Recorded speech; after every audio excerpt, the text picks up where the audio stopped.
Hola queridos, bienvenidos. Me alegro muchísimo que estés ahí y dispuestos a escuchar el capítulo 14 del libro Pon a trabajar el poder de tu mente subconsciente de Joseph Murphy. Este capítulo 14 tiene el título Comuniquemos de una manera más efectiva. Las personas que hablan bien, que poseen el arte de decir las cosas de un modo atractivo, que por la fuerza de su discurso captan inmediatamente el interés de los demás, cuentan con una gran ventaja con respecto a aquellas otras que, aun teniendo más conocimientos, no se expresan de palabra con facilidad o elocuencia. Para sacar adelante el trabajo tenemos que comunicarnos con la gente que labora con nosotros. Sin palabras, ya sean orales o escritas, no es posible llevar a cabo ningún trabajo. Sin embargo, no es tanto lo que decimos, sino cómo lo decimos, o quizá cómo lo escribimos, lo que determina que nuestras palabras surtan los efectos deseados. Tenemos que estar seguros de que la gente con la que nos comunicamos no solamente comprende lo que decimos, ya sea una orden, una sugerencia o una idea, sino que también lo acepte. En nuestros días, la comunicación, lo que dices y cómo lo dices, puede ser un factor determinante de tu éxito o de tu fracaso. Tenemos, por ejemplo, el caso de Ronald Reagan. Muchos americanos creen que su principal atributo era su habilidad y también su telegenia para hacer que sus palabras causaran un gran efecto en los votantes. Una cualidad presente en casi todos los profesionales, hombres de negocios, líderes políticos de mayor éxito, es algo que tú también puedes adquirir. Lo único que necesitas es voluntad y determinación. En cuanto mejores tus habilidades comunicativas, podrás presentar tus ideas a los demás, jefes, colegas, clientes, compañeros de equipo e incluso amigos y familiares, de una manera más atractiva, coherente y efectiva. El poder de la palabra es mayor que el de las armas termonucleares o de las bombas atómicas, y ello porque son las palabras las que en última instancia determinan si se usan o no se usan estas armas.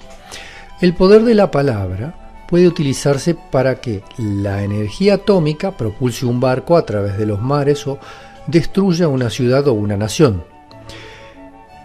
En un seminario dedicado al perfeccionamiento de las facultades de comunicación, se dijo a los asistentes que las palabras les proporcionarían unas ventajas fabulosas. Se les sugirió que seleccionasen unas cuantas palabras que fuesen atractivas para ellos y que las repitiesen verbalmente una y otra vez durante más de 10 minutos, 2 veces al día.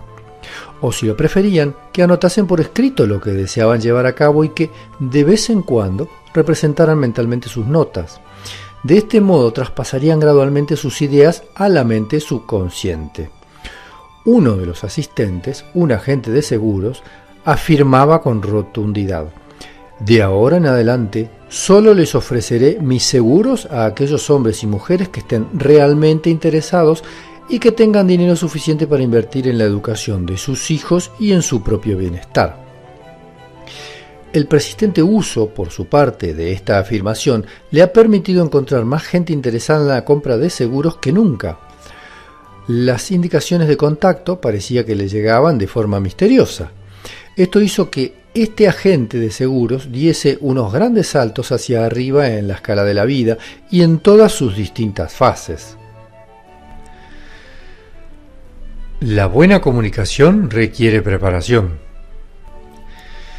Tanto si te vas a dirigir a un grupo como si vas a tener una conversación cara a cara con una sola persona, conviene que pienses por adelantado en lo que vas a decir y cómo lo vas a decir.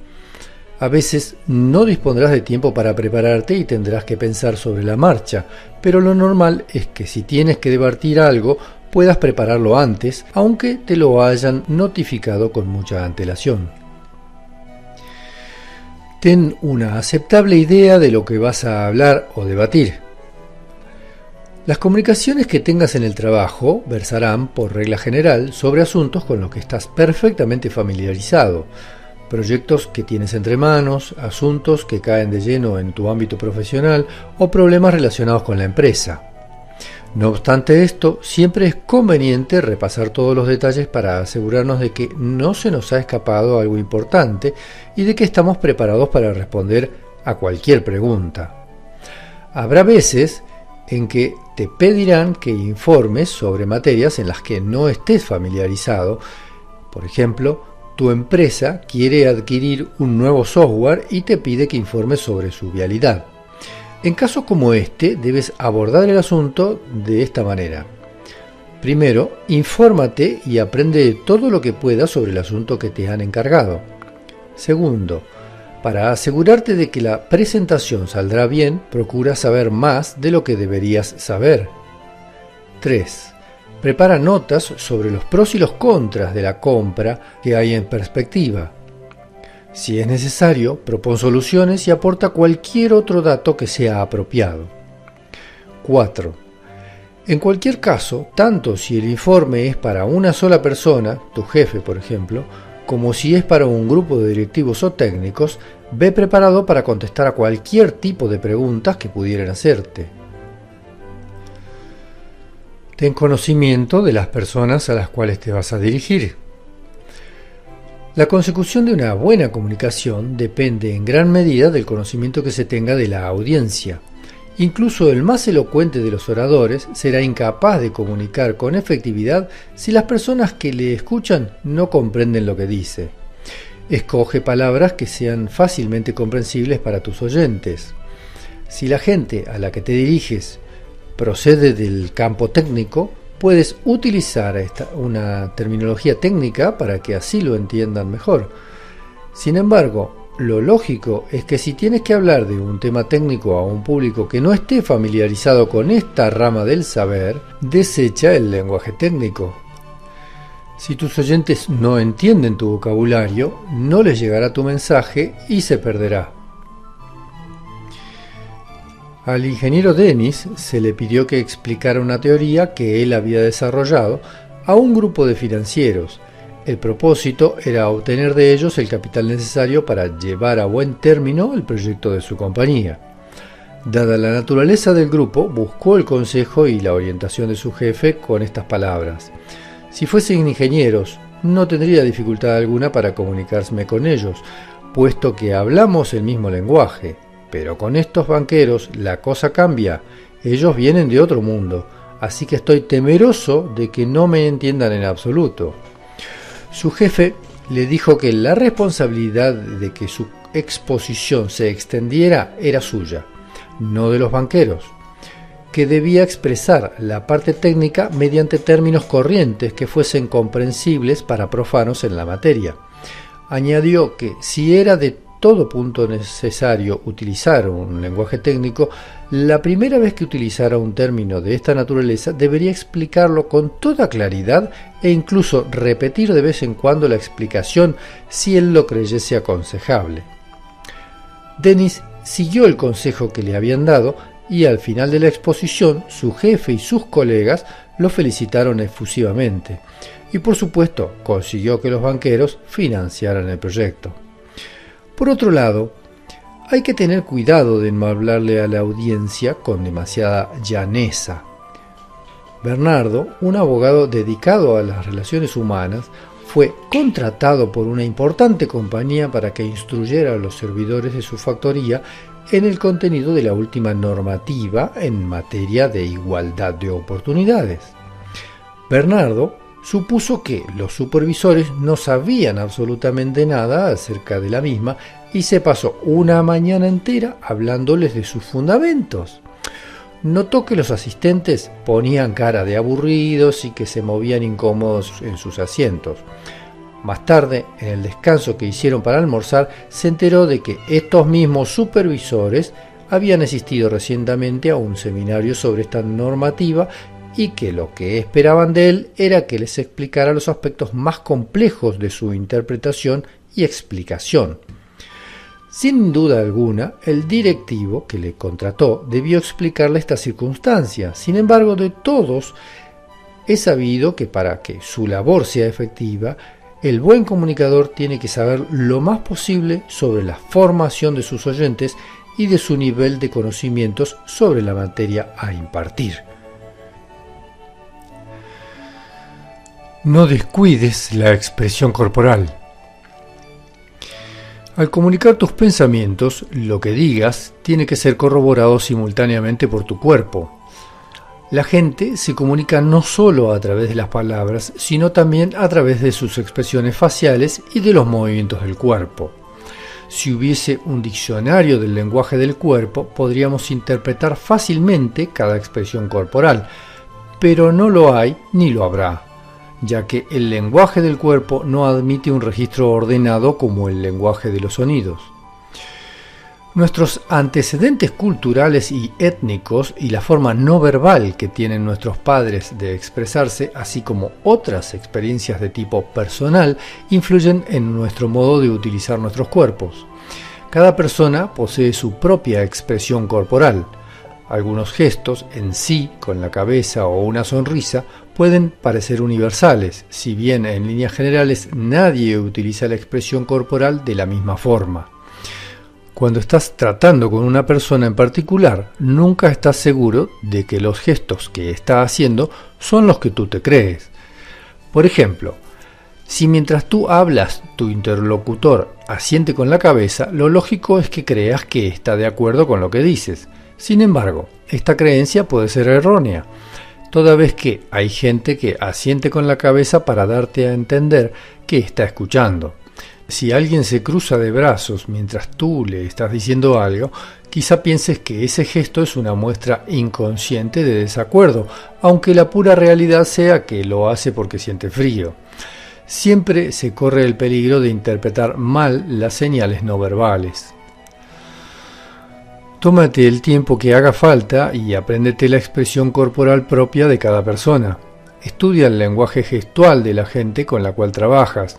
Si lo haces, podrías descubrir que cuando John sonríe de cierta manera, tiene un significado y cuando sonríe de otra, tiene otro distinto. También podrías darte cuenta de que cuando Jane arruga la frente es que no está de acuerdo con algo. Procura estudiar y recordar los gestos que constituyen la expresión corporal propia de cada persona.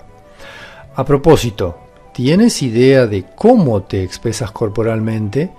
Una forma de ser tu propio expertador en cuestión de gestos es ensayarlos enfrente de un espejo.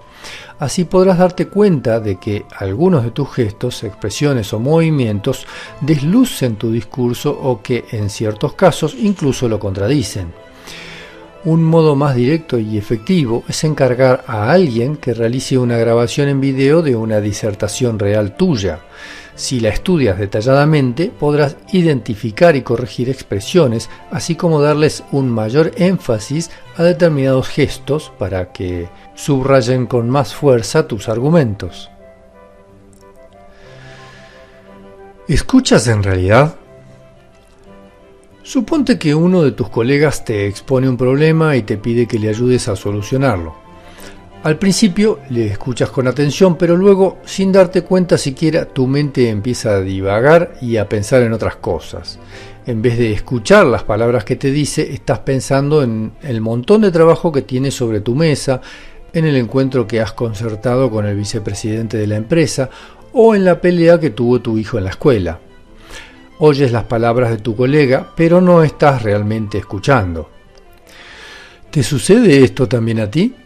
Por supuesto que sí, nos pasa a todos. ¿Por qué? Pues porque nuestra mente puede procesar las ideas a una velocidad 10 veces mayor que con la que se habla. Mientras alguien habla, tu mente puede tomar muy bien la delantera. Completas en tu mente la frase de tu interlocutor, a menudo erróneamente, mucho antes de que él lo haga. Tú oyes lo que dicta tu mente, no lo que realmente se dice. Así es la naturaleza humana. Pero pese a esto, no hay excusa para ser un mal escuchador. Suponte ahora que por estar tu mente divagando no oíste lo que la otra persona te dijo. Dado que es embarazoso admitir que no estás escuchando, tratas de salir del paso lo mejor que puedes. Te agarras a las últimas palabras que oíste y aventuras un comentario. Si da la casualidad de que el comentario tiene sentido, estás de suerte. No obstante, con suerte o no, la realidad es que te has perdido la verdadera esencia de la conversación. Si no has estado escuchando, no tienes necesidad de admitirlo abiertamente. No tienes por qué decir lo siento, tenía la mente en otra parte. Una forma de meterte de nuevo en la conversación es hacer una pregunta o un comentario sobre el último punto que has escuchado. ¿Puedes repetirme lo que me dijiste antes de tal o cual cosa? Otro método es hacer un comentario de este tipo. Para estar seguro que he comprendido bien tu punto de vista, me gustaría que me explicaras un poco más el asunto. Conviértete en un buen escuchador. Pese a todo lo dicho, es mucho mejor entrenar la mente para que no sueñe despierta y para que evite las distracciones. Agnes Gund era presidenta del Museo de Arte Moderno, el museo más grande de estas características de Estados Unidos, cuando decidió someter al edificio a una importante reforma que costaba la friolera cantidad de $800 millones. Esta mujer emprendió la laboriosa tarea de conseguir que todos los departamentos del museo estuviesen de acuerdo con la reforma, incluso aunque desde el principio no tuviesen los mismos puntos de vista. Gund tuvo que aguzar su poder de persuasión para hacer que la gente comprendiera sus razones y aceptara lo que ella pensaba que era lo mejor. Reconocía que era dada a no escuchar a los demás como debiera, admitiendo además que, aunque era experta en arte, carecía de experiencia en interiorismo arquitectónico. La presidenta no era ajena al poder que la mente subconsciente tiene en estos casos, por lo que estuvo meditando sobre la necesidad de prestar toda su atención y concentración a lo que le dijeran los arquitectos. Esta actitud por parte de Agnes Gund dio como resultado que el proyecto se terminara con éxito y con una dosis mínima de tensión. Además de preparar su mente subconsciente para hacerla más receptiva a lo que te diga la mente, puedes tomar otras medidas con objeto de aumentar tu capacidad de escucha. En vez de quedarte sentado o de pie con la antena auditiva puesta, sigue estas instrucciones. 1. Mira a tu interlocutor. Mirar a los ojos es una manera de demostrar interés, pero con moderación, sin exagerar. Lo mejor es mirar a la persona en conjunto, no solo a los ojos. 2. Sírvete de expresiones faciales para mostrar tu interés. Cuando lo estimes oportuno, sonríe o muestra preocupación. 3. Da a entender que estás atento a la conversación asintiendo con la cabeza o mediante gestos. 4. Haz preguntas acerca de lo que se está hablando. Puedes parafrasear lo que ha dicho tu interlocutor o hacerle preguntas sobre puntos concretos de la conversación. Esta técnica no solo te permite aclarar ciertos aspectos dudosos, sino que además te mantiene atento a lo que dice el otro. 5. No interrumpas. Nunca interpretes una pausa como una señal para que tú empieces a hablar o metas baza en la conversación. No te precipites, espera. Sé empático. La falta de empatía es a menudo la causa de que la conversación decaiga. Somos tan egoístas, nos preocupamos tanto de nuestro propio bienestar, estamos tan inmersos en nuestro pequeño mundo y nos interesa tanto medrar que no se nos ocurre pensar en los demás o preocuparnos por sus problemas. Nadie que no sea empático puede ser un buen conversador. Para ser un buen escuchador o un buen conversador, tienes que tener la capacidad de ponerte en el lugar del otro, de compartir su vida, aunque solo sea por un instante. Además, debes tener la necesaria habilidad para dirigir la conversación hacia los derroteros que le interesan a la persona con la que hablas. Por mucho que sepas de una materia, como no logres interesar a tus interlocutores, es como si le hablaras a la pared. Facilita la comunicación. Al objeto de relacionarse con sus clientes con más rapidez y eficacia, muchas empresas se han decidido por la adquisición de costosos y complejos sistemas de comunicación. Sin embargo, la tecnología ha deshumanizado a las empresas y ha hecho que el trato con ellas no solo sea desagradable, sino a menudo frustrante. Esto echa por tierra la principal finalidad de la comunicación, que es tratar a los clientes y al público con rapidez, comodidad y afabilidad. En cualquier parte del mundo puede verse cómo los clientes sufren la irritante desconsideración de sistemas automáticos de selección y procesamiento de llamadas telefónicas que, sin el menor miramiento, les hacen esperar una buena cantidad de minutos o les cortan de repente la comunicación. Las empresas que operan en mercados de gran competitividad suelen gastar millones en publicidad. Sin embargo, no son conscientes de la cantidad de clientes potenciales que pueden perder por el simple hecho de tratar de comunicarse con ellas por teléfono. Aquellas compañías que no estiman necesario humanizar y facilitar la comunicación entre ellas y sus clientes son empresas que pregonan a los cuatro vientos que los clientes no cuentan para nada. Lamentablemente, muy pocas han sido las empresas que han intentado resolver este problema. Y ello porque estiman que los aspectos positivos, costos bajos y la capacidad de manejar asuntos rutinarios de manera más sistemática, superan a los negativos. Un empresario que considera importante que sus empleados mantengan un contacto personal con los clientes es Bob Kierlin, fundador y presidente de Fastenal, una destacada compañía distribuidora de productos industriales con sede en Estados Unidos. Kierlin contesta personalmente sus llamadas telefónicas y anota sus citas mientras habla. Para acceder a él no hay que traspasar ninguna barrera humana. Esta disponibilidad con respecto a los demás no le ha impedido formar una compañía de $2.000 millones y 2.000 tiendas. Cuando se le pregunta sobre su secreto, contesta que él le da importancia a ciertas cosas que otros consideran secundarias. La comunicación y la disposición personal, entre otras. Pero no es solo Kierlin quien hace de la comunicación en su empresa una práctica diaria. Según señala la empresa del mundo empresarial, también los demás altos directivos de Fastenal actúan exactamente de la misma manera. Son directivos que devuelven las llamadas telefónicas que no han podido atender. Rechaza las sugerencias sin provocar resentimiento.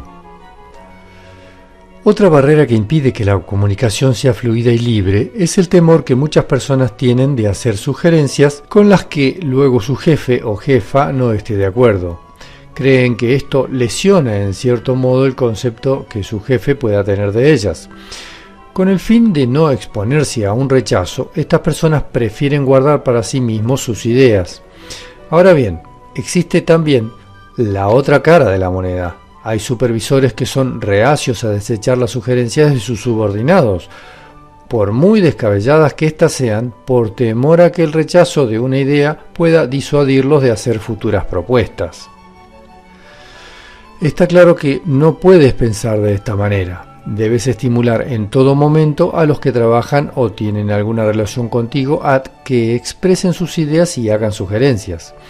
Debes procurar rechazar las malas sugerencias con la mayor diplomacia para no herir el amor propio de los que los hacen.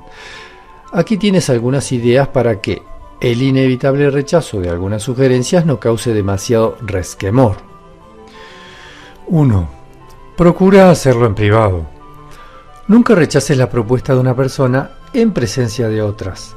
Si lo haces, la humillarás y la pondrás en una situación embarazosa delante de sus compañeros. Lo correcto sería darle las gracias por la sugerencia y decirle que más adelante la estudiarás. Aunque a primera vista resulte inviable, estúdiala de todas formas. Podrías estar equivocado. No demores tu veredicto, comunícaselo al interesado lo antes posible. 2. Explícale las razones y escucha sus argumentos. Cuando se vea a las claras que la sugerencia no sirve, puedes decirle al interesado: sí, es verdad que ya se intentó antes y no dio el resultado apetecido. También se podría justificar el rechazo de este modo: intentamos lo mismo hace 2 años y tuvimos algunos problemas. Observa la diferencia que existe entre los dos comentarios anteriores. El primer comentario es taxativo y no dio el resultado apetecido, ya que, como puede apreciarse, no deja resquicio alguno para que la otra persona responda. El segundo comentario, y tuvimos algunos problemas, sí permite que la otra persona responda, ya que lo más probable es que éste pregunte: ¿y cuáles fueron esos problemas?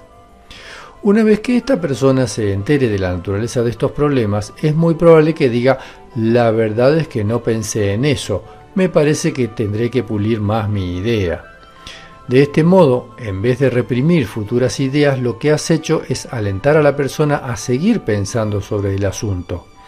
Ahora bien, también podría haber dicho lo siguiente: sí, ya se ha pensado en esos problemas y creo que tengo la solución para cada uno de ellos. En este caso, tu modo de abordar la situación te ha permitido conocer unas soluciones valiosas. Una de las cosas buenas de la colaboración es que aceptas el hecho de que tú no tienes todas las respuestas y que otros pueden ver en una determinada situación aspectos que a ti se te han escapado. El método socrático. En vez de rechazar sin más una idea, interroga a la persona que la sugería. Así era como Sócrates hacía pensar a sus discípulos. Nunca le dijo a un alumno que estaba equivocado. Si su respuesta era errónea, Sócrates le hacía otra pregunta. Se las arreglaba de tal forma este gran maestro para plantear sus preguntas que propiciaba que sus discípulos pensasen sobre el problema y que, a través de un proceso mental, llegaran a la solución correcta. A este procedimiento didáctico todavía se le llama el método socrático. Por medio de un hábil y cuidadoso interrogatorio puedes inducir a la persona que hizo la sugerencia a que piense y reevalúe su idea y por ende a que proponga otra mejor y más viable. De este modo nunca te verás en la desagradable tesitura de tener que rechazar una idea. Por consiguiente, nos encontramos ante un método que activa constantemente la creación de ideas y que no produce nada de resentimiento. Y tal como hemos señalado anteriormente, esto de hacer preguntas te convierte en un mejor oyente. Disentir sin ser desagradable. Hay gente muy sensible. Ciertas personas no aceptan las críticas de buen grado y se ponen a la defensiva cuando ven que una de sus ideas ha sido desestimada. Supongamos que uno de tus colaboradores, persona muy susceptible donde las haya, ha pasado varias jornadas desarrollando un nuevo programa y que finalmente lo somete a tu consideración en la creencia de que no solo lo aprobarás, sino que también lo elogiarás. Al revisarlo, te das cuenta de que, aunque tiene muchos detalles buenos, el nuevo programa tiene que ser notablemente perfeccionado en algunas de sus partes. ¿Cómo te las arreglarás para comunicarle este extremo a tu colaborador sin que éste se enfade, le embargue el resentimiento y esté contrariado durante varios días? De entrada, no le señales las partes menos conseguidas y necesitadas de corrección, sino que, en vez de esto, alábale todos los aspectos buenos que el nuevo programa presenta. A continuación, no entres a exponerle una tras otra tus objeciones. Lo más apropiado en este caso es que le formules preguntas concretas sobre cada una de las partes que, a tu juicio, requieren una mejora. Tu colaborador puede contestar a estas preguntas de tres formas distintas. 1. La verdad es que no había pensado en eso. Lo mejor es que lo revise todo y regrese con una propuesta más aceptable. Una respuesta de este tipo te dice que has estimulado a tu colaborador hasta tal punto que esté dispuesto a llevar a cabo lo que sea necesario para hacer el programa más operativo. 2. Pues no había caído en eso. ¿Qué hago entonces? Esta respuesta es indicativa de que tu colaborador reconoce que tu objeción está justificada, pero en vez de buscar personalmente una solución, lo que hace es trasladarte el problema para que tú lo resuelvas. En situaciones como esta, uno tiene de momento la tentación de decirle al colaborador qué es lo que tiene que hacer, sobre todo si hay premura de tiempo en cuanto a terminar el trabajo en el plazo establecido. No obstante esto, lo más indicativo es acostumbrar a la gente a que resuelva sus propios problemas. Tu respuesta, por tanto, debería ser: ¿por qué no pules esto y hablamos de ello más adelante, esta misma semana? 3. El colaborador contesta a tus preguntas y te das cuenta de que él está en lo cierto y por consiguiente tus objeciones no tienen fundamento. En este caso le das las gracias por aclararte el punto en cuestión y sigues adelante formulándole la próxima pregunta. Si en vez de criticar intentamos aclarar las cosas preguntando, podríamos sacarle un mejor partido a la gente sin provocarle resentimiento. Si hacemos caso a lo dicho hasta ahora, plantearíamos las cosas de tal forma para que sea el propio empleado quien rechazara sus propias ideas defectuosas, al mismo tiempo que se le animaría a que las sustituyese por otras mejores. Esto daría como resultado el perfeccionamiento de las cualidades creativas de tus colaboradores y la obtención, por tu parte, de más ideas innovadoras que incrementarían la efectividad de tu departamento. La comunicación es una calle de dos direcciones.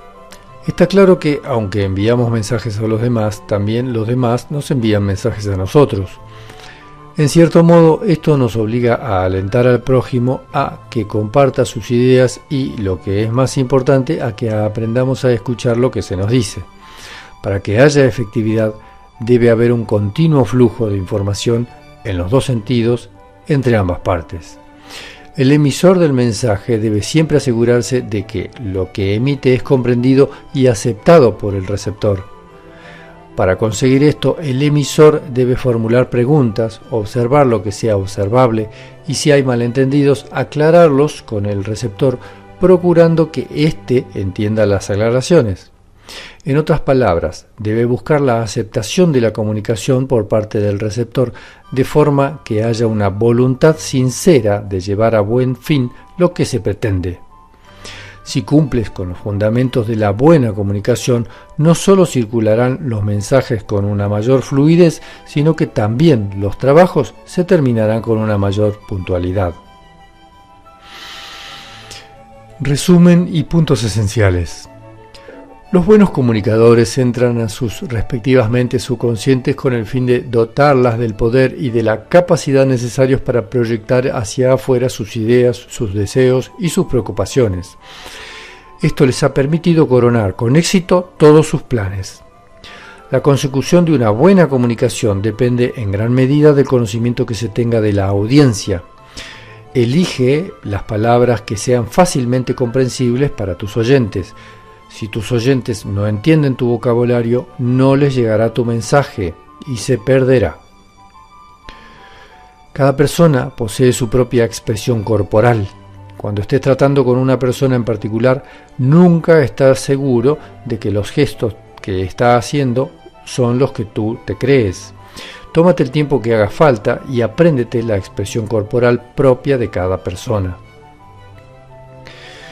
Procura ser un buen escuchador. En vez de quedarte con la antena auditiva puesta, sigue estas instrucciones. Mira a tu interlocutor, sírvete de expresiones faciales para mostrar tu interés, da a entender que estás atento a la conversación asintiendo o negando con la cabeza o mediante gestos. Haz preguntas acerca de lo que se está hablando. No interrumpas. Sé empático. Para ser un buen escuchador o un buen conversador tienes que tener la capacidad de ponerte en el lugar del otro, de compartir su vida aunque solo sea por un instante. El buen comunicador se pone a la altura de sus oyentes, abre de par en par su corazón y exhibe una natural flexibilidad y una mente abierta. Si tienes que rechazar algunas sugerencias de los demás, no las critiques o censures, aplica el método socrático. Hay buenas preguntas y ellos, por sí mismos, se darán cuenta de sus propios errores. Para que la comunicación sea efectiva, debe haber un continuo flujo de información, en los dos sentidos, entre ambas partes. El emisor del mensaje debe siempre asegurarse de que lo que emite es comprendido y aceptado por el receptor. Bien, queridos, hasta aquí el capítulo 14 del libro Pon a trabajar el poder de tu mente subconsciente de Joseph Murphy. Espero que me hayas apoyado muchísimo dándole clic aunque sea a una de esas propas que te aparecen durante el audio y así poder continuar con esta actividad y con todo el apoyo que ustedes me brindan. Los espero en el próximo capítulo número 15. ¿Cómo tratar con gente difícil? Adiós.